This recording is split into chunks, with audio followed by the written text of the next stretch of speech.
नमस्कार, मी रेणुका. बुलेटिनमध्ये तुम्हा सगळ्यांचं स्वागत. आणि या बुलेटिनच्या सुरुवातीला आत्ताच्या क्षणाची सगळ्यात महत्त्वाची बातमी, आणि ती म्हणजे नितेश राणे यांना सुप्रीम कोर्टानं मोठा झटका दिलाय. नितेश राणे यांचा अटकपूर्व जामीन अर्ज सुप्रीम कोर्टानं अगदी काही मिनिटांपूर्वीच फेटाळून लावलेला आहे.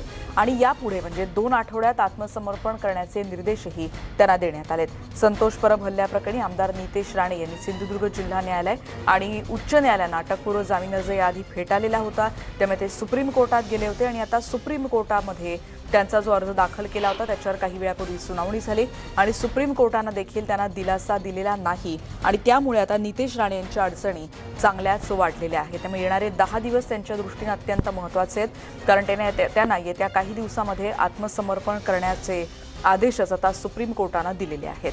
नितेश राणे यांना सुप्रीम कोर्टानं दिलेला हा एक मोठा धक्का म्हणता येईल. आत्ताच्या क्षणाची एक महत्त्वाची बातमी, नेमकं हे सगळं प्रकरण काय होतं त्याच्याविषयी देखील आपण बातमी बघणार आहोत. सिंधुदुर्ग जिल्हा बँकेची जेव्हा निवडणुकीची रणधुमाळी सुरू होती त्या दरम्यान शिवसेना कार्यकर्ते संतोष परब यांच्यावर हल्ला झालेला होता आणि या हल्ल्याप्रकरणी नितेश राणे वादाच्या भोवऱ्यात सापडलेले होते. 18 डिसेंबर 2021ला संतोष परब यांच्यावर कणकवलीत हल्ला झालेला होता आणि ते जिल्हा बँकेचे अध्यक्ष सतीश सावंत यांचे निकटवर्तीय मानले जातात आणि त्यांच्यावर धारदार चाकूनं वार करण्यात आले होते आणि त्यानंतर हे सगळं प्रकरण पेटलेलं होतं. पण या सगळ्या प्रकरणामध्ये ज्यात ते गंभीर जखमी देखील झालेले होते, या प्रकरणाला सिंधुदुर्ग जिल्ह्यामध्ये नेमकं राजकारण काय याविषयी देखील आपण बोललो होतो. पण आज सुप्रीम कोर्टात नेमकं काय झालं याविषयी अधिक आपण बोलणार आहोत. प्रशांत लीला रामदास यांच्याकडून देखील माहिती घेणार आहोत. पण शिवसेनेचे नेते विनायक राऊत आता आपल्या सोबत आहेत. विनायक राऊतजी, तुमची पहिली काय प्रतिक्रिया आहे? कारण आता 10 दिवसांची मुदत त्यांना देण्यात आली आहे नितेश राणे यांना. आपली पहिली प्रतिक्रिया? आता सर्वोच्च न्यायालयाने दिलेल्या न्यायाचा सन्मान करून नितेश राणे यांनी ताबडतोब पोलिसांच्या स्वाधीन होणं हे एक लोकप्रतिनिधी म्हणून त्यांचं कर्तव्य आहे. कायद्यापासून लपून राहण्यापेक्षा कायद्याला शरण जाणं हा सर्वोत्तम मार्ग आहे. आपण एकीकडे असं देखील म्हटलं जात होतं की त्यांनी सुप्रीम कोर्टामध्ये आता म्हणजे तो एक शेवटचा पर्याय म्हणून ते सुप्रीम कोर्टात गेलेले होते. यापुढे आपण आताच्या क्षणाची महत्त्वाची बातमी बघतोय. नितेश राणे यांचा जामीन अर्ज आता फेटाळण्यात आलेला आहे. विनायकरावजी, माझा आवाज तुमच्यापर्यंत येतोय? तुम्ही पहिली तर प्रतिक्रिया दिली होती की एक जबाबदार लोकप्रतिनिधी म्हणून त्यांनी आता हजर होण्याची म्हणजे आत्मसमर्पण करायला हवं. याविषयी असं देखील म्हटलं जात होतं की जाणीवपूर्वक आरोप प्रत्यारोप देखील केले जात आहेत. या सगळ्याविषयी आता काय प्रतिक्रिया तुमची असणार आहे? ह्या चोराच्या उलट्या बोंबा म्हणतात तसं आहे. ते जाणीवपूर्वक कोणीही अडवलेलं नाही. पोलिसांनी ज्या पद्धतीने पकडलेल्या आरोपींच्या जबाबातून जो क्ल्यू मिळालेला आहे त्यानुसार सिद्ध झालेलं आहे की जे आरोपी आहेत ते नितेश राणेंचे पीए आहेत, अत्यंत जवळचे आहेत, निकटवर्ती आहेत. त्यांचं दूरध्वनीवरून झालेलं संभाषण हे संपूर्ण पुरावा पोलिसांकडे असेलच, म्हणून तर पोलिसांनी त्यांना आरोपी केलेलं आहे. जाणून बुजून महाविकास आघाडीच्या नावाने खडे फोडणं हे योग्य नाहीये. शिवसेना नेत्यांची प्रतिक्रिया आपण ऐकली. विनायकरावजी, तुम्ही असेच थांबा आमच्या सोबत आणि या संदर्भात आपण अधिक बोलणार आहोत. प्रवीण दरेकरजी आता आपल्या सोबत आहेत. प्रवीण दरेकरजी, तुमची काय पहिली प्रतिक्रिया आहे? कारण आता नितेश राणेंना हा मोठा धक्का मानला जातोय. नाही, मोठा धक्का. नितेश राणेचे विरोधक, भारतीय जनता पार्टीचे विरोधक, त्यांना असा धक्का वाटतोय आणि आनंदाच्या उकळ्या फुटल्यात. परंतु या ठिकाणी सुप्रीम कोर्टानं अंशतः का होईना आम्हाला दिलासा दिला, अशा प्रकारची आमची भावना आहे. याचं कारण नितेश राणेंना कुठल्याही परिस्थितीत अटक करायची अशा प्रकारचा अट्टाहास किंबहुना विडा या सरकारनं या ठिकाणी उचललाय आणि त्याकरिता संपूर्ण सरकार, प्रशासकीय यंत्रणा, पोलीस, मोठमोठे कौन्सिल त्या ठिकाणी कामी लावलेत आणि त्यामुळे आता त्यांना अटक होणारच. आम्ही आत टाकणार अशा प्रकारच्या वल्गना सुद्धा केल्या जात आहेत. परंतु कुठल्याही प्रकारे त्यांना अटक करायची नाही अशा प्रकारचं सुप्रीम कोर्टाने बजावलंय आणि मग सेशन कोर्टामध्ये जिल्हा न्यायालयासमोर स्वतः जा आणि त्या ठिकाणी भविष्यामध्ये काय करायचं या संदर्भात न्यायालय, न्यायव्यवस्था सन्माननीय त्या संदर्भातला निर्णय घेईल आणि मग अटकपूर्व जामीन द्यायचा की अटक केल्यावर लगेच जामीन द्यायचा, हे जे काय न्यायालयीन प्रक्रिया असेल, प्रोसेस असेल, ती पूर्ण करत नितेश राणेंना निश्चितपणे न्याय देईल अशा प्रकारची आमची भावना आहे. पण एकीकडे जसं तुम्ही म्हणताय की महाविकास आघाडीचं सरकार म्हणजे हे जेव्हा सगळं प्रवीणजी प्रकरण आलं होतं आणि तेव्हा असं देखील म्हटलं जात होतं की हे जाणीवपूर्वक सगळं राजकारण केलं जाते असे आरोप देखील सातत्यानं होत होते. यावर तुमची काय प्रतिक्रिया आहे? माझ्या मते महाविकास आघाडी सरकार ज्या पद्धतीनं भारतीय जनता पार्टीच्या नेत्यांची मुस्कटदाबी करतंय असं इतिहासात महाराष्ट्राच्या कुठल्याच सरकारने केलं नाही. म्हणजे जे ताकदवान नेते आहेत, जे भारतीय जनता पक्ष वाढवण्यासाठी त्या ठिकाणी काम करतायत, त्या ठिकाणी आपल्याला आवरता येत नाही, मग पोलिसांच्या माध्यमातून त्यांच्यावर केसेस दाखल करणं, त्यांना त्या ठिकाणी न्यायालयीन प्रक्रियेत अडकवून ठेवणं आणि त्यांना डिमोरलाइज करता येतंय का अशा प्रकारचा प्रयत्न हा सरकारचा या ठिकाणी विनायकरावजी, सुरू तुम्हाला हे आहे. आरोप पटतायत का? त्यांनी असं म्हटलंय की अशा पद्धतीनं त्यांना अडकवण्याचे प्रयत्न केले जात आहेत.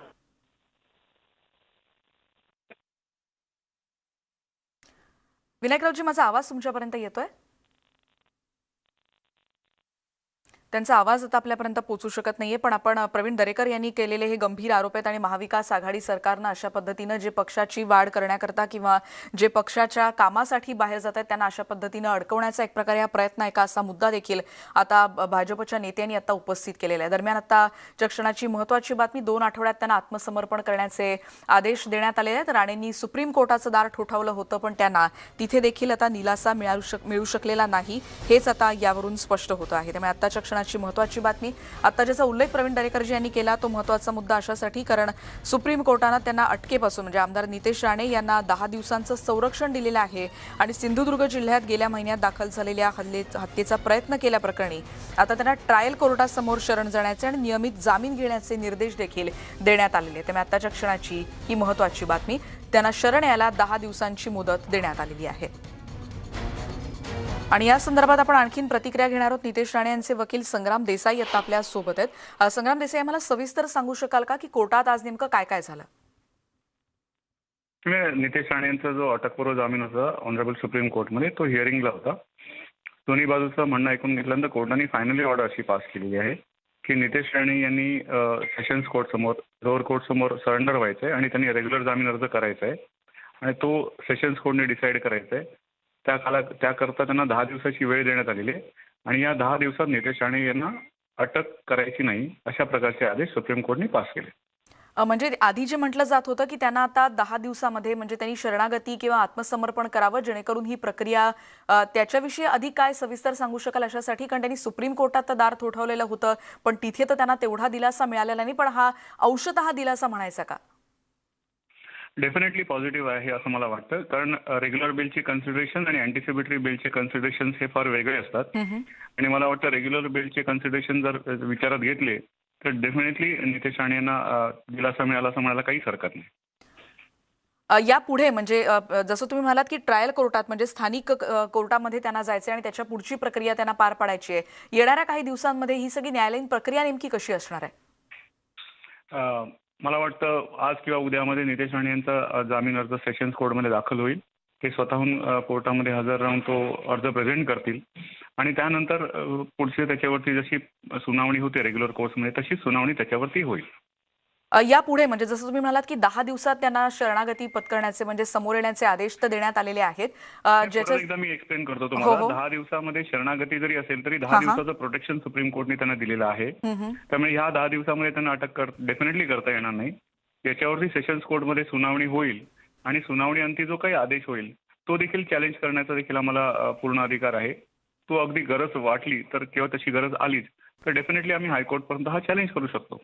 बरोबर, पण यामध्ये जसे सातत्यानं आरोप केले जात होते तुमच्यासाठी देखील ही आव्हानात्मक केस होती. विरोधकांनी सातत्यानं आता आरोप तर केलेले आहेत आणि हे सगळं प्रकरण गंभीर आहे. हा सगळा मुद्दा किंवा हे सगळं प्रकरण तुमच्यासाठी कशा रीतीने आव्हानात्मक होतं आणि तुम्ही यासाठी कसा लढा दिला होतात? आव्हानात्मक एवढ्यासाठी मी म्हणतो की दोन्ही बाजूनी प्रॉसिक्युशन आणि अॅक्युजच्या बाजूनी चांगल्या पद्धतीने आपापली बाजू मांडली गेली. परंतु फायनली ऑर्डर करताना न्यायालयाला सर्व बाजूंचा विचार करावा लागतो. एका बाजूला नितेश राणेंचं असं म्हणणं आहे की त्यांना पॉलिटिकली फॉल्सली इम्प्लिकेट करण्यात आलेलं आहे पॉलिटिकल वेंडेटामुळे. तर दुसऱ्या बाजूला प्रॉसिक्युशनचं असं म्हणणं आहे की त्यामध्ये अजून त्यांना काही पुरावा गोळा करायचा आहे. पण डेफिनेटली याच्यामध्ये पॉझिटिव्ह चेंजेस असे आहेत की 24, 25, 26 काल मला वाटतं 26 जानेवारी असल्यामुळे ऑफिसर हजर नव्हते, परंतु 24 आणि 25 नितेश राणे स्वतः पोलीस स्टेशनला हजर राहिले. त्यांनी आपलं म्हणणं मांडलं, त्यांचं स्टेटमेंट रेकॉर्ड केलं. पोलिसांना ज्या ज्या गोष्टी त्या हव्या होत्या त्या कोऑपरेट करण्याचा प्रयत्न नितेश राणे यांच्याकडनं डेफिनेटली झालेला आहे. त्यामुळे मला असं वाटतं जरी आव्हानात्मक असेल तरी देखील ही एक पॉझिटिव्ह स्टेप आहे असं मला वाटतं. धन्यवाद तुमच्या या सविस्तर प्रतिक्रियेबद्दल. आपल्याला संग्राम देसाई सांगत होते नितेश राणेंचे वकील सुप्रीम कोर्टात आज नेमकं काय झालं आणि यापुढे नेमकी न्यायालयीन प्रक्रिया कशी असणार आहे याविषयी तिने आता आपल्याला सविस्तर माहिती दिली. पण दिल्लीत नेमक्या काय काय हालचाली आज झाल्या आणि कशा रीतीनं सुप्रीम कोर्टात हा सगळा युक्तिवाद सुरू होता याविषयी आता आपण सविस्तर बोलणार आहोत. प्रशांत लीला रामदास आमचे दिल्लीतले प्रतिनिधी आता आपल्या सोबत आहेत. प्रशांत, सगळ्याचं लक्ष याकडे लागलेलं होतं. संग्राम देसाईंना देखील तुम्हाला काही प्रश्न विचारायचे आहे, तुम्ही थेट प्रश्न विचारू शकता. ॲडव्होकेट संग्राम देसाईंना एक छोटा प्रश्न असा आहे की कोर्टाने स्पष्ट केलं होतं की 27 तारखेपर्यंत त्यांनी पोलीस स्टेशनला हजर व्हावं. आज नितेश राणे कुठे आहेत आणि काल देखील त्या जसा तुम्ही उल्लेख केला की काल 26 जानेवारी असल्यामुळे ते गेले नाही, पण प्रशासकीय प्रक्रिया ही काही थांबली नव्हती आहे.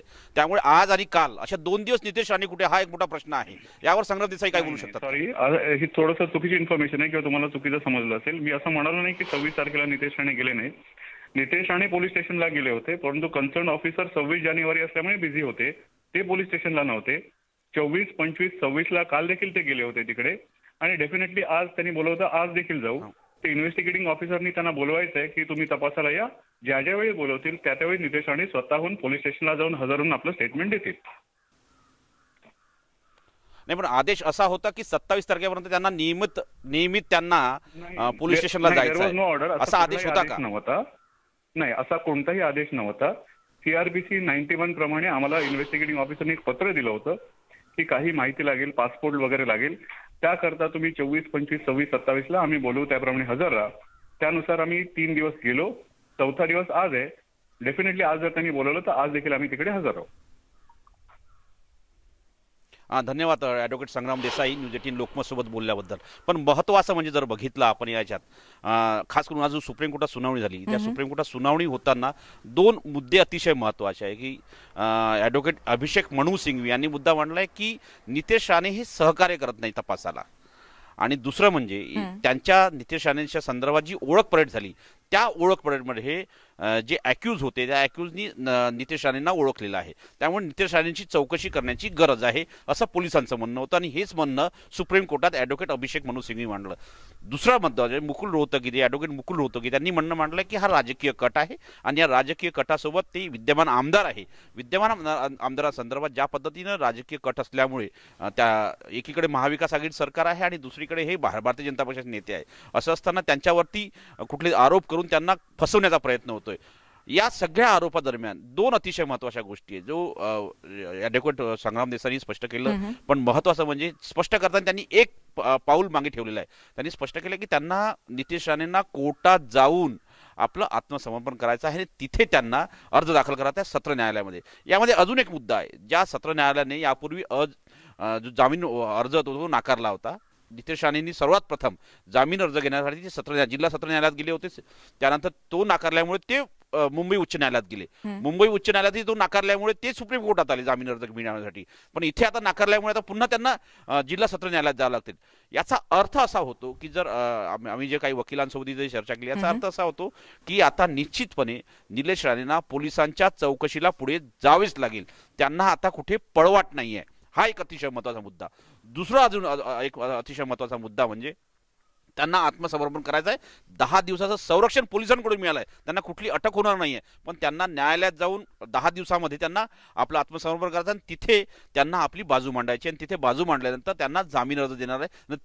जो रेग्युलर बेल असेल त्याला नियमित जामीन असं संबोधलं जातो, तो रेग्युलर बेल घ्यायचा आहे.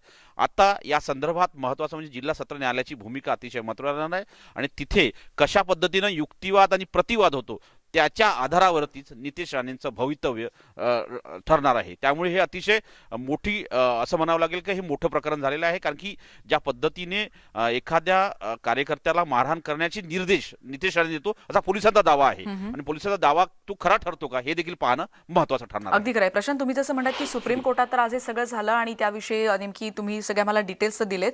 पण विशाल रेवडेकर आमचे प्रतिनिधी देखील आता आपल्या सोबत आहेत. विशाल, जसं आता प्रशांतनी या सगळ्याविषयीचे अपडेट्स आपल्याला दिले की सुप्रीम कोर्टात नेमकं काय काय झालं आणि यातल्या सगळ्या महत्त्वाच्या बाजू देखील त्यांनी सांगितलेल्या आहेत. आता काय काय हालचाली कोकणात पाहायला मिळत आहेत, कारण आता तर त्यांना हजर राहायचंय आणि त्यासाठी म्हणजे 10 दिवसाचं अटकेपासून जरी संरक्षण असलं तरी यापुढे नेमके कोणकोणते टप्पे असणार आहेत ते न्यायालयीन प्रक्रियेतले, आणि तसं असेल तर कोकणात त्या दृष्टीनं खास करून सिंधुदुर्गात काय काय हालचाली सध्या सुरू आहेत. निश्चितपणे श्वेता, ज्या पद्धतीत आमदार नितेश राणे यांच्यावर मी आता ज्या ठिकाणी उभा आहे ते कणकवली पोलीस स्टेशन आहे. या कणकवली पोलीस स्टेशनमध्ये गुन्हा रजिस्टर त्यांच्या नावावर आहे आणि त्यांच्या मागच्या 3 दिवसापासून आमदार नितेश राणे जे आहेत हे कणकवली पोलीस स्टेशनमध्ये हजर होत होते. चौकशीचा जो प्रतिसाद होता तो देत होते. मात्र एकूणच जर संपूर्ण वातावरण बघितलं तर 30 तारीखला सेशन कोर्टामध्ये त्यांचा जामीन अर्ज नाकारण्यात आला होता. अटकपूर्व जामीन अर्ज जो होता तो नाकारण्यात आला होता. त्याच्यानंतर 17 तारीखला पुन्हा तोच जामीन अर्ज मुंबई हायकोर्टाने नाकारला आणि त्यानंतर आज सुप्रीम कोर्टामध्ये 27 तारीखला हा जो अटकपूर्व जामीन आहे याच्यावर सुनावणी होती आणि ही सुनावणी कुठेतरी त्यांच्यासाठी एक टांगती तलवार असल्याचं भासत होतं आणि तीच प्रतिसाद जो आहे तो कोर्टाकडून मिळालेला होता आणि काही वेळापूर्वी कोर्टामध्ये जो निकाल लागला त्यामध्ये नितेश राणे यांना कुठे विशाल, सविस्तर आणखी बोलण्यासाठी पुन्हा एकदा येते, पण थेट जाणूया आपण अजित पवार यांची पत्रकार परिषद सुरू आहे. उपमुख्यमंत्री अजित